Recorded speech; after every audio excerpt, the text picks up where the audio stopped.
یہ ہے حسنین اردو میڈیا۔ اسلامیہ کے شپور کی دعوت پر آپ کا آنا ہم سب کے لیے مبارک ہے۔ اب خطاب ہونے جا رہا ہے حضرت کا، آپ لوگ بغور سماعت فرمائیں۔ قد قال الله تبارك وتعالى في القرآن الكريم: أعوذ بالله من الشيطان الرجيم، بسم الله الرحمن الرحيم، يا أيها الذين آمنوا اتقوا الله حق تقاته ولا تموتن إلا وأنتم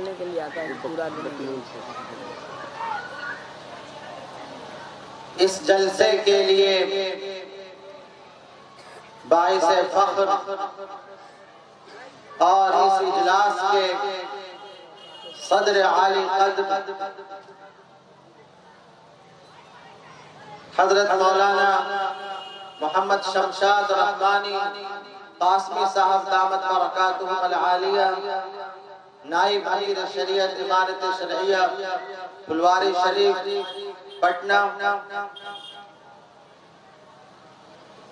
جلسے کی نظامت فرما رہے عزیز گرامی قدر جناب مولانا لطف الرحمن صاحب قاسمی صمدانی،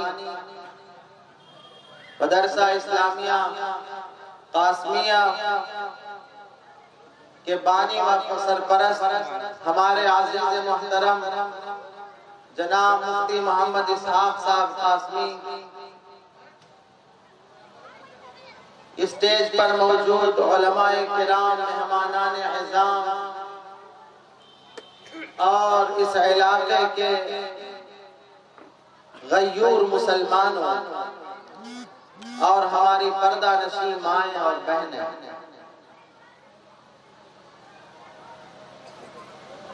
یہ ہم سب کے لیے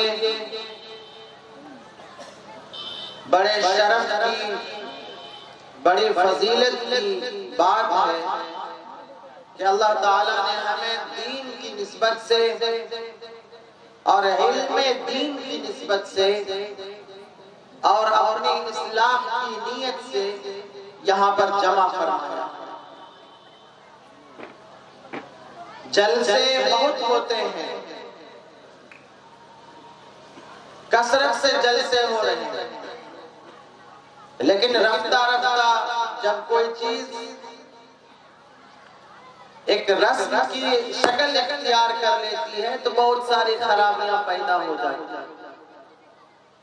آج ہمارے جلسوں میں بھی بہت ساری خرابیاں پیدا ہو گئی ہیں۔ جو فکر مند علماء ہیں، جو درد مند علماء ہیں، وہ یہ چاہتے ہیں کہ جلسوں کو صحیح طرح سے منعقد کیا جائے، کم وقت میں زیادہ بہتر میسج، زیادہ بہتر پیغام دیا جائے۔ آج کا جلسہ اس کا ایک نمونہ ہے۔ ارادہ کیا گیا ہے کہ انشاءاللہ 3 گھنٹے میں جلسے کو مکمل کر لیا جائے تاکہ لوگ آرام سے گھروں پر جا کر کے آرام کریں اور کل کے کام کریں۔ بزرگوں، یہ جلسے کیوں ہوتے ہیں؟ یہ ان مدرسے والوں کو کون سی فکر ہے جو جلسے کرنے پر مجبور کرتے ہیں؟ علماء دور دراز سے آ رہے ہیں، مصروف زندگی ہے، پڑھنے کی، پڑھانے کی، لکھنے کی، لکھانے کی اور بھی کام ہے۔ دور دراز سے علماء آ رہے ہیں۔ دارالعلوم دیوبند کہاں ہے؟ وہاں سے میں آ رہا ہوں۔ حضرت نائب امیر شریعت دامت برکاتہم کی زندگی کی بڑی مصروف زندگی ہے، ایک دن میں کئی تقاضے ہوتے ہیں، بڑی مشکل سے وقت نکال کر آج یہاں تشریف لائے ہیں۔ یہ کیوں جلسے ہوتے ہیں؟ وہ کون سا درد ہے جو مدرسے والوں کو یہ جلسہ کرنے پر منعقد کرتا ہے؟ بزرگوں، قرآن کریم کی ایک آیت میں اللہ تبارک و تعالیٰ نے ہمارے پیغمبر حضرت محمد مصطفیٰ صلی اللہ علیہ وسلم کی کچھ ذمہ داریاں بیان فرمائی ہیں۔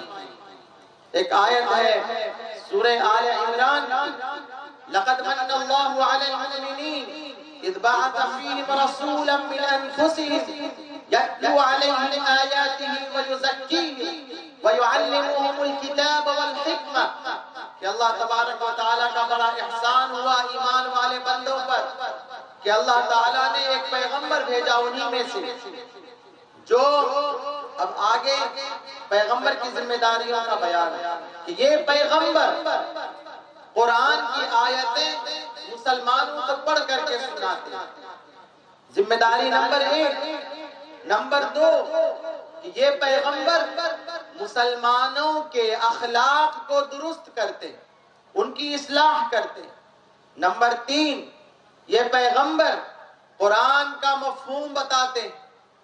نمبر 4 یہ پیغمبر حدیث کے ذریعے مسلمانوں کو ایک بہترین اسوہ، بہترین آئیڈیل عطا فرماتے. رسول اللہ صلی اللہ علیہ وسلم پردہ فرما گئے. رسول اللہ صلی اللہ علیہ وسلم کے بعد اب دنیا میں کوئی نبی آنے والا نہیں ہے. دوسری طرف سماج کو دیکھنا ہے کہ سماج کی صورتحال کیا ہے، سماج کی اصلاح کرنی ہے. وہاں کوئی بدعت تو نہیں پھیل رہی، وہاں کوئی رسم و رواج تو نہیں پھیل رہا، وہاں کوئی حرام چیز تو نہیں آ گئی، سود خوری تو نہیں آ گئی، نشہ خوری تو نہیں آ گئی، بے حیائی تو نہیں آئی. ان سب پر روک تھام علماء کی ذمہ داری ہے. یہ وہ ذمہ داری ہے جو درد مند علماء کو، ظاہر ہے ہر جماعت میں اچھے برے لوگ ہوتے ہیں، ہر جماعت میں اچھے برے لوگ ہوتے ہیں، لیکن جو فکر مند ہیں، درد مند ہیں، اور یہ جو علم اللہ کی صفت ہے، علم جو روشنی ہے، جب یہ دل و دماغ میں یہ علم پہنچتا ہے تو آج نہیں تو کل انسان کو صحیح کام پر مجبور کر دیتا ہے. یہ مدرسے اور یہ علماء کل بھی انہی ذمہ داریوں کے لیے پہچانے جاتے تھے، آج بھی یہی ذمہ داریاں ہیں جو ان کے کندھوں پر ہیں. 1857 میں جب مغلیہ سلطنت کا خاتمہ ہو گیا، انگریز نے طے کر لیا کہ اب مسلمانوں کی سیاسی طاقت کو، پولیٹیکل پاور کو تو ہم نے ختم کر دیا، اور جو لوگ ہم سے مقابلہ کرنے والے علماء تھے اب چلو ہم ان کو قتل کرتے ہیں. ہزاروں لاکھوں کی تعداد میں علماء قتل کر دیے گئے، کچھ جیلوں میں ڈال دیے گئے، کچھ دوسرے ملکوں میں جلا وطن کر دیے گئے، سارے مدرسوں کو ختم کر دیا گیا. ایک ایسا ماحول بنا ہندوستان میں. مسلمانوں یہ آپ کی تاریخ ہے، اور یہ تاریخ اس لیے ہے کہ آپ کو سنبھلنا ہے، آپ کو کھڑا ہونا ہے، اور آپ کو اپنے ماضی سے، اپنے پچھلے زمانے سے سبق لینا ہے. پورے طور پر ہو کا عالم، پورے طور پر اندھیرا چھا گیا. 31 مئی 1866 عیسوی کو دیوبند میں دارالعلوم دیوبند کا قیام عمل میں آیا. ایک ذرا کم کر دو. دارالعلوم دیوبند کا قیام عمل میں آیا. دارالعلوم دیوبند ایک مسجد میں چند لوگوں کے ذریعے قائم ہوا. ایک استاذ ہے، ایک شاگرد ہے، کوئی بڑی جماعت نہیں ہے، ایک استاذ ایک شاگرد سے دارالعلوم دیوبند قائم ہوا. مگر وہ ایک استاذ اور وہ ایک شاگرد اور وہ چند علماء جو دارالعلوم کو قائم کرنے والے تھے، جن کے سرخیل حجت الاسلام حضرت الامام مولانا محمد قاسم نانوتوی تھے، انہوں نے اس ادارے کو جب قائم کیا تو صرف علم کو پڑھانا مقصد نہیں تھا. ان کا مقصد یہ تھا کہ علم بھی پھیلے گا، علماء بھی پیدا ہوں گے، سماج کی بھی اصلاح ہوگی، ملک و ملت کو جہاں ضرورت پڑے گی وہاں پر اس مدرسے کے فضلاء پہنچیں گے. اور الحمدللہ وہ دارالعلوم دیوبند ہندوستان کی تاریخ کا وہ مینار نور بنا جس کے ذریعے سے پورے بر صغیر میں سنت پھیلی، علم پھیلا، ہدایت پھیلی، نسلوں کے ایمان کی حفاظت کی فکر کی گئی. اور آج تک جتنے مدرسے آج ہندوستان میں پائے جاتے ہیں، چاہے کچے ہوں یا پکے ہوں، چاہے چھوٹے ہوں یا بڑے ہوں، وہ سب کے سب اسی فکر پر چل رہے ہیں. ذرا بتاؤ مسلمانوں کہ آج اگر گئے گزرے دور میں ہم جانتے کے نظام میں بہت ساری چیزیں اصلاح کی ہیں. ہم جانتے ہیں کہ بہت ساری چیزیں، بہت سارے لوگ بہت ساری خرابیاں بھی آئی ہیں، بہت کچھ اچھا کرنے کی ضرورت ہے، مگر ان سب کے باوجود آج اگر مسلمان بستیوں میں ایمان نظر آ رہا ہے، علم دین نظر آ رہا ہے، بچوں کو کلمے یاد ہیں، مسلمانوں کو نماز پڑھنے کا طریقہ یاد ہے، روزہ رکھنے کا طریقہ یاد ہے، زکوٰۃ کا طریقہ یاد ہے، انہیں حلال اور حرام کا فرق معلوم ہے، تو یہ سب آج بھی انہی علماء کی برکت. دل پر ہاتھ رکھ کر کے بتاؤ کہ ایسا ہے یا نہیں. ذرا سوچو کہ اگر مسجد کے ممبروں پر کھڑے ہو کر علماء آپ کی رہنمائی نہ کرتے، جلسوں میں یہ علماء اگر آپ کو بتاتے نہیں، مدرسوں میں یہ علماء اگر آپ کے بچوں کو پڑھاتے نہیں، تو کیا حال ہوتا آپ کا؟ کیا حال ہوتا آپ کا؟ آج کیا وجہ ہے؟ آج ذرا اپنے سماج کو دیکھیے، مسلمانوں اپنی حالت کو دیکھو. کوئی ہے اس دنیا میں، اس دور میں کوئی ہے جو آپ کو بتائے کہ اس دنیا کی حقیقت کیا ہے؟ کوئی ہے جو آپ کو بتائے کہ جنت کیا ہے اور جہنم کیا ہے؟ کوئی ہے جو آپ کو بتائے کہ حرام کیا ہے اور حلال کیا ہے؟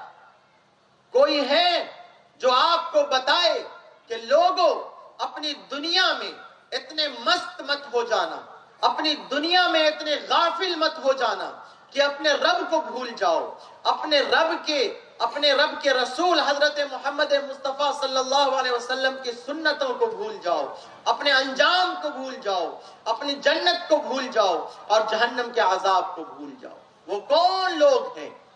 وہ کون سی جماعت ہے جو آج آپ کے پاس پہنچ کر کے ہونا یہ چاہیے. میں اس لیے نہیں کہہ رہا ہوں کہ میں عالم ہوں، بلکہ آپ سے ایک اصولی بات کہہ رہا ہوں. ہونا یہ چاہیے کہ عوام علماء کے پاس جاتی. ہونا یہ چاہیے کہ عوام علماء کے پاس جاتی اور پوچھتی کہ حضرت ہم قرآن نہیں پڑھتے، ہم نہیں سمجھتے کہ قرآن میں کیا ہے، آپ ذرا سا ہمیں کچھ بتائیے کہ قرآن کریم میں کیا ہے. ہونا تو یہ چاہیے. اللہ نے کیا فرمایا ہے، یہ دنیا کی کیا حقیقت ہے. آج غفلت کی وجہ سے، غفلت ہمارے سماج کی سب سے بڑی بیماری غفلت اور جہالت. جس طرح ہمارا جسم بیمار ہوتا ہے، انسان دو چیزوں کا مجموعہ ہے، ایک جسم اور ایک روح. آپ جانتے ہیں کہ انسان دو چیزوں کا مجموعہ ہے، ایک جسم اور ایک روح. جس طرح ہمارا جسم بیمار ہوتا ہے، بخار لگ جاتا ہے، سردی لگ جاتی ہے، خون میں بلڈ کی بہت ساری بیماریاں ہیں، پریشر ہے، شوگر ہے، دماغ کی بیماریاں ہیں، دل کی بیماریاں. جیسے ہمارا جسم بیمار پڑتا ہے، اسی طرح سے ہماری روح بیمار پڑتی ہے. روح بھی بیمار پڑتی ہے. روح کی بیماری، سب سے بڑی روح کی بیماری غفلت. روح کی سب سے بڑی بیماری غفلت ہے. آج ہماری غفلت کا یہ عالم ہے کہ ہمیں کچھ بھی معلوم نہیں کہ کیا حلال اور کیا حرام ہے. ہماری غفلت یہ ہے کہ ہم اپنی خواہشات کے پیچھے ہیں. ہماری خواہش یہ ہے کہ ہمارے پاس مال و دولت ہونی چاہیے، لہذا حلال حرام کا فرق بھول گئے. ہمارے گھر کی عورتوں کی خواہش یہ ہے کہ ہمارے پاس زیادہ سے زیادہ سامان ہونے چاہیے، زیادہ سے زیادہ زیورات ہونے چاہیے. فضول خرچی ہے، دل میں آ رہا ہے کہ جتنے سے زیادہ سامان خرید لو. یہ خواہشات کی پیروی ہے. آج دل میں آتا ہے کہ صاحب یہ نماز ہے، چلو اللہ معاف کر دے گا، اپنے دنیا کے کام میں لگے رہو، غفلت ہے۔ آج ہماری خواہش یہ کہتی ہے کہ سود لے لو، نشہ لے لو، جدھر ہمارا دل کرتا ہے ہم چلتے رہتے۔ یہ سب غفلت کی وجہ سے ہے، اور یہ غفلت ہی ہے جو ہماری آنکھوں کو اس نے اندھا کر رکھا۔ آنکھیں ہیں لیکن ہم دیکھ نہیں رہے، دل ہے، دماغ ہے، ہم سوچ نہیں رہے۔ اللہ تبارک و تعالیٰ نے ارشاد فرمایا کہ جب غفلت پیدا ہوتی ہے انسان کے اندر تو دل و دماغ کام کرنا چھوڑ دیتے۔ لَهُمْ قُلُوبٌ لَا يَفْقَهُونَ بِهَا، دل ہے سمجھتے نہیں۔ وَلَهُمْ أَعْيُنٌ لَا يُبْصِرُونَ بِهَا، آنکھ ہے مگر دیکھتے نہیں۔ آذان لا يسمعون بها، کان ہے مگر سنتے نہیں۔ کیوں؟ فَإِنَّهَا لَا تَعْمَى الْأَبْصَارُ وَلَكِنْ تَعْمَى الْقُلُوبُ الَّتِي فِي الصُّدُورِ، آنکھ اندھی نہیں ہے، وہ دل اندھے ہو رہے ہیں، جو دلوں کے اندر، سینے کے اندر جو دل موجود ہے وہ اندھے ہو رہے ہیں۔ اللہ تبارک و تعالیٰ نے ایک دو آیتوں میں نہیں، سینکڑوں آیتوں میں، صرف آیتیں پڑھتا چلا جاؤں گھنٹوں گزر جائیں گے۔ اللہ تبارک و تعالیٰ فرماتے ہیں یعلمون ظاہرا من الحیات الدنیا وہم عن الآخرت غافلون، یہ صرف دنیاوی زندگی کی ظاہری چمک دمک کو دیکھ رہے ہیں، اپنی آخرت سے غافل ہیں، انہیں اس دنیا کی اہمیت کا کچھ اندازہ ہی نہیں۔ آپ اندازہ کیجئے، کیا ہم اپنے آگے دنیا سے جاتے ہوئے لوگوں کو نہیں دیکھ رہے؟ کورونا کے زمانے میں ہٹے کٹھے لوگوں کو ہم نے قبرستان تک پہنچایا۔ ہم نے کوئی سبق لیا؟ ہم نے کوئی سبق لیا؟ ہم نے کبھی سوچا کہ یہ گھر جس کے بنانے کے لیے سارا جتن کرتے، یہ گاڑیاں، یہ بینک بیلنس، یہ زمین جائیداد جس کے لیے ہم سب کچھ داؤ پر لگا دیتے، یہ یہیں دھرا رہ جائے گا، یہ گاڑیاں یہیں رہ جائیں گی، یہ گھر یہیں رہ جائے گا، زمین و جائیداد یہیں رہ جائے گی؟ آنکھ جب بند ہوگی تو پھر حقیقت سامنے آئے گی۔ اللہ تبارک و تعالیٰ نے قرآن کریم میں ایک بار نہیں بار بار اس حقیقت کو کھولنے کی کوشش کی ہے۔ ایک آیت میں ارشاد فرمایا حَتَّى إِذَا جَاءَ أَحَدَهُمُ الْمَوْتِ قَالَ رَبِّ ارْجِعُونِ لَعَلِّي أَعْمَلُ صَالِحًا فِي مَا تَرَكْتُ، کہ جب موت کا وقت آئے گا لوگ ملک الموت کو دیکھیں گے تو کہیں گے اے اللہ تھوڑا سا مجھے لوٹا دیجئے، تھوڑا سا اور موقع دے دیجئے۔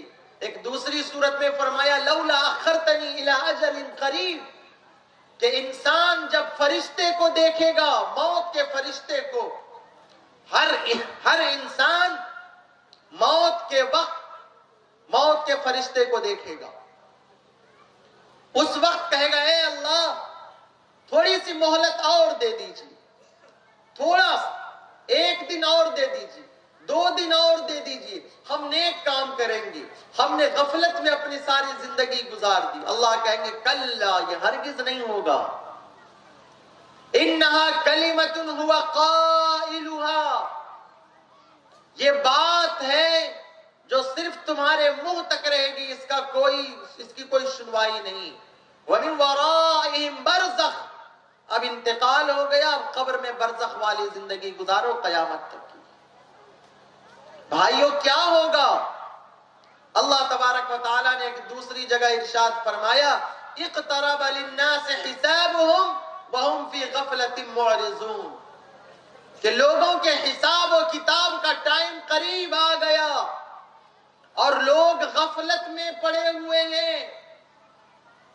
ایک جگہ دوسری آیت میں ارشاد فرمایا وَأَنذِرْهُمْ يَوْمَ الْحَسْرَةِ إِذْ قُضِيَ الْأَمْرُ وَهُمْ فِي غَفْلَةٍ، ڈرائیے قیامت کے دن سے لوگوں کو ڈرائیے کہ جب فیصلہ کیا جائے گا مگر لوگ غفلت میں پڑے ہوئے۔ ذَلِكَ بِأَنَّ اللَّهَ لَمْ يَكُنْ مُهْلِكَ الْقُرَى بِظُلْمٍ وَأَهْلُهَا غَافِلُونَ، لوگ غفلتوں میں پڑے ہوئے ہیں۔ اللہ قیامت کے دن، موت کے وقت جب انسان کی حقیقت کھلے گی اللہ کہیں گے لقد كنت في غفلة من هذا، تم غفلت میں پڑے ہوئے تھے، فکشفنا عنك غطاءك، آج ہم نے تمہاری پٹی کھول دی ہے، فبصرك اليوم حدید، آج تمہاری نگاہ تیز بن گئی۔ مسلمانوں، آج ہماری تقریریں اثر نہیں کرتی، آج ہماری باتیں علماء کی باتیں، آج قرآن کی باتیں، آج حدیث کی باتیں دلوں میں نہیں پہنچتی، کیوں؟ اس لیے کہ اس دل میں غفلت بیٹھی ہوئی ہے، غفلت کی چادر ہے جو بیٹھی ہوئی ہے۔ اللہ تبارک و تعالیٰ نے ارشاد فرمایا قرآن کریم میں سأصرف عن آیاتی الذین یتکبرون فی الارض بغیر الحق، کہ جو لوگ دنیا میں ناحق تکبر کرتے ہیں، تکبر کا یہ مطلب نہیں خالی اکڑ کے چلنا، اللہ کی بات کو نہ ماننا تکبر ہے۔ جو لوگ اللہ کی بات کو نہیں مانتے، اللہ فرماتے ہیں ہم اپنی آیت اس کے دل میں گھساتے ہی نہیں۔ وَإِن يَرَوْا كُلَّ آیَةٍ لَا يُؤْمِنُوا بِهَا، اگر ساری دلیل، ساری آیتوں کو بھی دیکھ لیں ایمان نہیں پہنچے گا۔ وَإِن يَرَوْا سَبِيلَ الرُّشْدِ لَا يَتَّخِذُوهُ سَبِيلًا، اگر ہدایت کا راستہ وہ دیکھ بھی لیں گے اس پر چلیں گے نہیں، ہدایت کا راستہ دیکھ بھی لیں گے چلیں گے نہیں۔ وَإِن يَرَوْا سَبِيلَ الْغَيِّ يَتَّخِذُوهُ سَبِيلًا، ہاں گمراہی کا راستہ دیکھیں گے، گمراہی کا راستہ، گناہ کا راستہ دیکھیں گے، بدعت کا راستہ دیکھیں گے، رسم و رواج کا راستہ دیکھیں گے، فضول خرچی کا راستہ دیکھیں گے، خواہشات کا راستہ دیکھیں گے، چل پڑیں گے۔ کیوں؟ ذَلِكَ بِأَنَّهُمْ كَذَّبُوا بِآيَاتِنَا وَكَانُوا عَنْهَا غَافِلِينَ، اس لیے کہ یہ آیتوں کو جھٹلانے والے لوگ ہیں اور یہ غفلت میں پڑے ہوئے لوگ ہیں۔ مسلمانوں، کیا آپ کو غفلت زیب دیتی کہ مسلمان ایسی زندگی گزارے کہ اس کی زندگی میں نہ ایمان نظر آئے، نہ اس کی زندگی میں قرآن نظر آئے، نہ اس کی زندگی میں سنت نظر آئے، نہ اس کی زندگی میں ہدایت نظر آئے، نہ اس کی زندگی میں رسول اللہ صلی اللہ علیہ وسلم کے طور طریقے نظر آئے؟ کیا آپ کو زیب دیتا ہے؟ ایک مسلمان اپنے رب کو بھول جائے، ایک مسلمان اپنے رسول کی سنت کو بھول جائے، ایک مسلمان اپنے انجام کو بھول جائے، کیا آپ کو زیب دیتا ہے؟ آج کے چیلنج کیا ہے؟ وہ کون سی فکر ہے جو علماء کو چین سے بیٹھنے نہیں دیتی؟ کیا آج کا مسلمان، اس علاقے کا، اس گاؤں کا مسلمان ہمیں گارنٹی دے سکتا ہے کہ وہ ایمان جو رسول اللہ صلی اللہ علیہ وسلم کے واسطے سے، حضرات صحابہ کے واسطے سے، علماء کے واسطے سے، دین کے مخلص اور نیک لوگوں کی کوششوں کے ذریعے سے وہ ایمان جو ہم تک پہنچا ہے، وہ ایمان صحیح طریقے سے ہماری نسلوں تک پہنچ جائے گا؟ ایسی گارنٹی کوئی دے سکتا؟ نہیں دے سکتا۔ کیوں؟ اس لیے کہ آج اگر ہم باپ ہیں تو باپ ہونے کی ذمہ داری ادا نہیں کر رہے، اگر ہم شوہر ہیں شوہر ہونے کی ذمہ داری نہیں ادا کر رہے، ہم بھائی ہیں بھائی ہونے کی ذمہ داری نہیں ادا کر رہے، کوئی بیوی ہے بیوی ہونے کی ذمہ داری نہیں ادا کر رہی، ماں ہے ماں ہونے کی ذمہ داری ادا نہیں کر رہی، اولاد ہے اولاد ہونے کا ذمہ داری نہیں ادا کر رہی، کہاں سے یہ ایمان محفوظ ہوگا؟ کون سمجھے گا؟ وہ انبیاء تھے۔ بزرگوں، قرآن سے تو بھاگ رہے ہو آپ، قرآن سے تو بھاگ رہے ہیں نا آپ۔ کیا یہ قرآن پڑھنا، پڑھانا، سمجھنا، سمجھانا علماء کی ذمہ داری ہے؟ کیا یہ علماء کی ڈیوٹی ہے؟ کیا یہ قرآن علماء کی کتاب ہے؟ کیا قرآن آپ کی کتاب نہیں ہے؟ قرآن تو آپ کے لیے اترا ہے نا۔ ہر نماز کی ہر رکعت میں سورہ فاتحہ آپ پڑھتے ہیں نا، ہر سورت کوئی نہ کوئی سورت ہر رکعت میں آپ پڑھتے ہیں نا۔ قرآن سے تو آپ بھاگ رہے، وہ قرآن جس کے بارے میں اللہ تعالیٰ نے قرآن میں فرمایا کہ اگر ہم اس کو پہاڑ پر اتارتے پہاڑ چکنا چور ہو جاتا. یہ اثر ہے قرآن کریم کا. کیا قرآن ہے؟ اس قرآن کو جنات نے سنا. قرآن کی 2 جگہ پر اس کا تذکرہ ہے قرآن میں. جنات نے سنا قرآن کو, فرمایا اِنَّا سَمِعْنَا قُرْآنًا عَجَبًا يَهْدِي إِلَى الرُّشْدِ فَآمَنَّا بِهِ.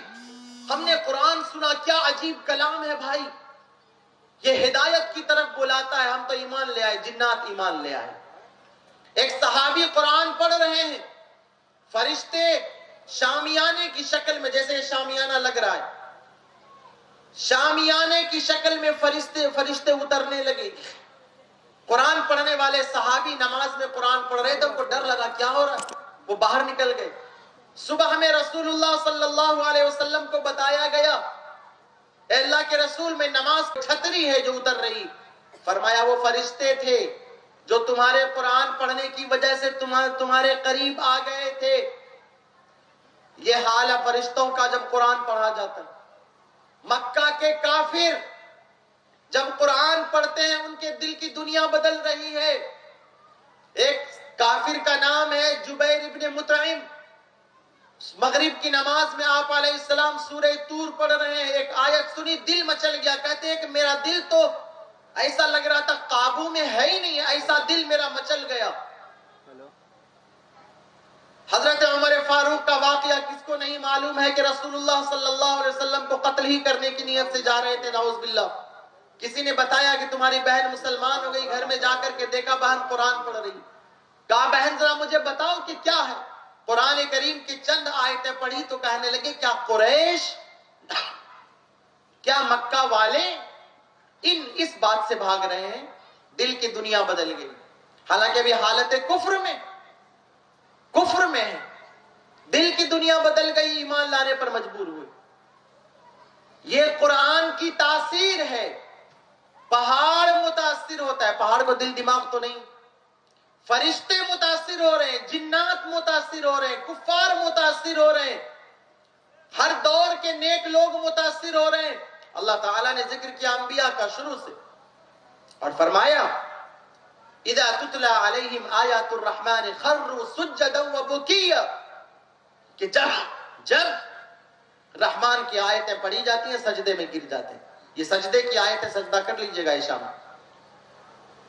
اور فرمایا قل آمنوا به او لا تؤمنوا ان الذين اوتوا العلم من قبله اذا يتلى عليهم يخرون للاذقان سجدا, کہ ایمان لاؤ یا نہیں لاؤ, لیکن جس کو علم دیا گیا ہے جب وہ قرآن پڑھیں گے سجدے میں گر جائیں گے. یہ نیک لوگوں کا طریقہ. وہ قرآن جس سے آپ بھاگ رہے ہیں, وہ قرآن جو آپ کے دل کی دنیا بدلنے کے لیے ہے. پہاڑ متاثر ہوگا, کفار متاثر ہوں گے, فرشتے متاثر ہو رہے ہیں, جنات متاثر ہو رہے ہیں, ہر زمانے کے نیک لوگ متاثر ہو رہے ہیں. ایک جگہ قرآن میں ہے اللہ نزل احسن الحدیث کتابا متشابہا مثانیہ تقشعر منه جلود الذین یخشون ربهم ثم تلین جلودهم وقلوبهم بذکر اللہ. یہ قرآن کریم ہم نے اتارا ہے, ایمان والے لوگوں کے رونگٹے کھڑے ہو جاتے. صرف دل نہیں بدل رہا, جلد, کھال, رونگٹے جس کو ہم کہتے ہیں, رونگٹے کھڑے ہو جاتے. یہ قرآن, رمضان آ رہا ہے, قرآن کا مہینہ. جب قرآن ہمارے گھروں میں نہیں, جب تک یاد رکھیے اس نسخے کو, یاد رکھیے اللہ کا بتایا ہوا نسخہ ہے اور رسول اللہ صلی اللہ علیہ وسلم کا بتایا ہوا نسخہ ہے. فرمایا ترکت فیکم امرین لن تضلوا ما تمسکتم بہما کتاب اللہ و سنتی. 2 چیزیں چھوڑے جا رہا ہوں, یہی وراثت ہے. 2 چیزیں چھوڑے جا رہا ہوں, جب تک پکڑے رہو گے کبھی گمراہ نہیں ہوگے. ایک ہے اللہ کی کتاب, دوسرے ہے حدیث. یہ ہے انبیاء کی وراثت. قرآن ہر امتی کی ضرورت ہے. آپ کو سمجھ میں آئے یا نہ آئے, قرآن آپ کے دل کی دنیا بدلے گا. ایسا عظیم الشان قرآن ہمارے پاس طاقوں میں سجانے کے لیے. کسی کا انتقال ہو جائے تو صرف ایصال ثواب کے لیے ہے. گھروں میں جا کر کے دیکھیے قرآن کے جزدانوں پر گرد ہے، گرد و غبار ہے، مٹی ہے. موبائل کو ہر روز چمکایا جاتا ہے، گھنٹوں گھنٹوں موبائل پر گزارے جاتے ہیں. فیس بک پر 1 گھنٹہ، 1 گھنٹہ کیا کتنے گھنٹے، یوٹیوب پر کتنے گھنٹے. مگر ہائے رے قرآن جو آپ کی ہدایت کے لیے کتنا اہتمام اللہ نے فرمایا، یہ وہ اس قرآن کا علم کہاں ہے؟ کہاں ہے اس قرآن کا علم؟ مدرسوں میں ہے، علماء کے پاس ہے. بل هو آیات بینات فی صدور الذین اوتوا العلم. قرآن کی آیتیں علم والوں کے، علماء کے سینوں میں محفوظ ہیں. قرآن کو جب تک پکڑے رہیں گے ہدایت پر قائم رہے گی امت. اور یہ قرآن کا علم مدرسوں میں علماء کے پاس ہے. علماء کتنی بڑی ضرورت ہے امت کی، آپ سمجھ سکتے ہیں. یہی ان مدرسوں کا کردار ہے. آپ اس پر نہ جائیں کہ صاحب یہ مدرسہ چھوٹا ہے، 10 بچے پڑھ رہے ہیں، 5 بچے پڑھ رہے ہیں. سب ایک مشن پہ چل رہے ہیں. اور آپ کو کیا ملتا ہے؟ نقد میں آپ کو یہ ملتا ہے کہ آپ کے بچے حافظ قرآن بن رہے ہیں. حافظ قرآن کا مقام و مرتبہ بتانے کی ضرورت نہیں ہے. جنت میں اللہ تعالیٰ نیک لوگوں کے درجے کو طے کرے گا، حافظ اپنا درجہ خود طے کرے گا. اللہ کہیں گے اقرا ورتقی ورتل کما کنت ترتل فی الدنیا فإن منزلتک عند آخر آیت تقرأ. حدیث ہے، پڑھتے جاؤ، جنت کے درجے پر چڑھتے جاؤ، اور تمہارا آخری درجہ وہی ہے، وہ آخری آیت ہے جو تم پڑھو گے. مفتی اسحاق صاحب کے پاس تم پڑھ رہے ہو، 10 پارہ یاد ہے تو 10 پارے ہی کے درجے تک پہنچے گو. 30 پارہ یاد کیا ہے، 30 پارے کے درجے تک پہنچ جاؤ گے. اپنا منزل، اپنا درجہ خود طے کر لو. کیا مقام ہے! حافظ قرآن کے ماں باپ کو ایسا تاج قیامت کے دن پہنایا جائے گا کہ اس کی روشنی سورج کی روشنی سے زیادہ ہوگی. ماں باپ کا مقام ہے یہ. لیکن کیا یہ مقام ایسے ملے گا جب تک ماں باپ خود بھی نہیں سمجھیں گے اس ذمہ داری کو؟ یہ نقد انعام ہے کہ آپ کے گھر میں قرآن ہے اور آپ کا مقام و مرتبہ اتنا بلند ہو رہا. دوسری بات یہ ہے، ایک حدیث میں اللہ کے رسول صلی اللہ علیہ وسلم نے ارشاد فرمایا کہ جب آدمی قرآن کریم کو یاد کرتا ہے، اس پر عمل کرتا ہے، تو 10 ایسے لوگ جس پر جہنم واجب ہو چکی ہے، اللہ تعالیٰ اس کو سفارش کی اجازت دیں گے. وہ سفارش کرے گا تو جہنم سے نکال کر اس کے حق میں جنت کے فیصلے کر دیے جائیں. 10 لوگ، اس کے گھر والوں میں سے 10 لوگ. علماء نے لکھا ہے کہ گھر والے کا مطلب خالی گھر والے نہیں ہیں. یہ دیکھنا ضروری ہوگا کہ گھر والوں نے حافظ قرآن بننے میں اس کا سپورٹ کیا ہے یا نہیں کیا ہے. بہت سارے لوگ ہوتے ہیں، بھائی قرآن یاد کر رہا ہے، کہتا ہے کیا ملے گا تمہیں، کیا حاصل ہوگا، کیا کماؤ گے، کیا کھاؤ گے، شبہات میں ڈال دیتے. یہ سپورٹ نہیں کر رہے ہیں، یہ حوصلہ توڑ رہے ہیں. حوصلہ توڑنے والے لوگ سفارش کے مستحق نہیں ہوں گے، چاہے باپ ہو چاہے بھائی ہو. وہ لوگ جو سپورٹ کرنے والے، ان کے حق میں حافظ قرآن سفارش کریں گے. اسی لیے مدرسوں کا سپورٹ کرنے والے اس سفارش کے مستحق ہوں گے. مدرسوں کا تعاون کرنے والے اس سفارش کا مستحق ہوں گے. تعاون خالی پیسوں ہی سے نہیں ہوتا. ظاہر ہے پیسہ بہت بڑا تعاون ہے، اس لیے کہ مدرسوں میں پیسہ دینے کا دوہرا ثواب ملتا ہے. ایک ثواب تو صدقے کا بھی ملتا ہے کہ آپ نے پیسہ خرچ کیا، کہیں بھی خرچ کرتے ثواب ملے گا. تو مدرسوں میں دیا اس کا ثواب ملے گا. اور دوسرا ثواب مدرسوں میں خرچ کرنے کا یہ رہتا ہے کہ علم دین کو پھیلانے کا آپ ذریعہ بن رہے ہیں.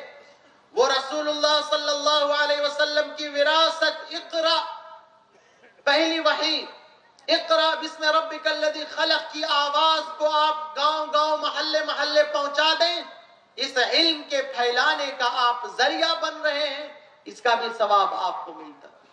ظاہر ہے بہت بڑا سپورٹ ہے. ساتھ میں اور بھی سپورٹ کی ضرورت ہوتی ہے. بچوں کو بھیجنا، پڑھنے والے بچوں کا تعاون کرنا، پڑھانے والے استاذ کے حوصلے دینا. آپ جانتے ہیں مدرسوں پر کیا حالات آئے ہوئے ہیں. آخر دشمنان مدرسوں کے خلاف کیوں سازشیں کر رہے ہیں؟ مدرسے والے کس کا کیا بگاڑ رہے ہیں؟ مدرسوں سے زیادہ امن والے بچے، مدرسوں سے زیادہ ڈسپلین والے بچے کہیں پائے جا سکتے ہیں تو ہم کو بتائیے. دوسرے اداروں میں بچوں پر استاد ایک کرچی نہیں مار سکتا، ایک تماچا نہیں مار سکتا. ایک تماچا مارے گا گھر والے آ جائیں گے، پولیس میں رپورٹ کر دیں گے. مگر ہمارے مدرسے میں بچے خوب پٹائی کھاتے، پٹائی بھی خوب کھاتے. استاد پوچھتے ہیں بیٹے چوٹ تو نہیں لگی؟ حضرت چوٹ نہیں لگی، حضرت چوٹ نہیں لگی. وہ کہیں ملے گا؟ کسی جگہ کے بچے قانون توڑتے ہیں، مدرسے کے بچے قانون کی حفاظت کرتے ہیں. کوئی لڑکیوں پر گندی نظر ڈالتے ہیں، لڑکیوں کا اغوا کرتے ہیں. ہمارے بچے اپنی ماں اور بہنوں کی عزت کی حفاظت کرتے ہیں. کوئی بے حیائی پھیلانے کا کام کرتا ہے، ہمارے بچے حیا کو اور شرم کو فروغ دیتے. کوئی برائی پھیلاتا ہے، ہمارے بچے برائی پھیلانے کے بجائے حیا کو پھیلاتے ہیں، بھلائی کو پھیلاتے ہیں. ایسی قوم کہیں ہے کسی کے پاس؟ مگر کیوں ہے لوگ مدرسے والوں کے خلاف؟ آج ہمارے مسلمان مدرسوں کی اہمیت کو نہیں سمجھ رہے، مگر غیر سمجھ رہے. غیروں کو پتا ہے کہ جب تک یہ مدرسے باقی رہیں گے، یہ قرآن باقی رہے گا، اس امت کو مٹایا نہیں جا سکتا، اس قوم کو مٹایا نہیں جا سکتا، اس قوم کو شکست نہیں دی جا سکتی. یہ قوم کھڑی رہے گی، اپنے تشخص کے ساتھ کھڑی رہے گی، اپنے رسول اللہ صلی اللہ علیہ وسلم کی سنت کے ساتھ کھڑی رہے گی جب تک یہ مدرسے. اس لیے ایک تعاون یہ ہے کہ اگر مدرسوں کے خلاف کوئی آواز اٹھتی ہے آپ کو کھڑے ہو جانا. مسئلہ مفتی اسحاق صاحب کا نہیں ہے، مسئلہ اس مشن کا ہے جو مشن رسول اللہ صلی اللہ علیہ وسلم چھوڑ کر کے صحابہ تک گئے تھے. اور یہ مدرسے کے جو فضلاء ہیں، دارالعلوم دیوبند جو اپنے فضلاء کو بھیجتا ہے مختلف علاقوں میں، وہ اس مشن کو لے کر کے آگے بڑھے. مفتی اسحاق صاحب یہاں پر اس مشن کو لے کر کے آگے بڑھے. ہم لوگوں نے دیوبند میں جو بچوں کو دیا وہی یہاں پر تقسیم کرنا. ہمارے بزرگوں چونکہ جلسے کو مختصر وقت میں ختم بھی کرنا اور ابھی اور بھی خطاب ہونا، اس لیے میں آپ سے دو باتوں کی گزارش کرتا ہوں اور دونوں ہی باتیں آپ کے لیے. آپ کے لیے پہلی بات، اپنے دل کی غفلت کو مٹائیے. یہ دنیا ایک بار ملے گی، زندگی ایک بار ملے گی. موت آئے گی، سب کو آنی ہے، کافر کو بھی آنی ہے، مسلمان کو بھی آنی ہے. جب ملک الموت کو آپ دیکھیں گے آنکھ کی پٹی کھل جائے گی. زندگی کو کتنا برباد کیا. قبر والوں سے پوچھئے زندگی کی قیمت. قیامت کے دن کفار سے پوچھئے جب وہ کہیں گے کاش کہ ہم انسان ہی نہ ہوتے، یا لیتنی کنت ترابا، کاش کہ ہم مٹی وغیرہ ہوتے، سوال جواب نہ ہو. بڑی قیمتی ہے زندگی. غفلت سے نکلیے اور اپنی آخرت کو اللہ کے واسطے یاد کیجیے. ساری دنیا کے قوموں میں یہی تو آپ کی خصوصیت ہے کہ آپ جانتے ہیں کہ اللہ کیا ہے، کون ہے. آپ جانتے ہیں کہ ہم دنیا میں کیوں آئے ہیں. آپ جانتے ہیں کہ دنیا کا انجام کیا ہوگا. آپ جانتے ہیں کہ ہمارا انجام کیا ہوگا.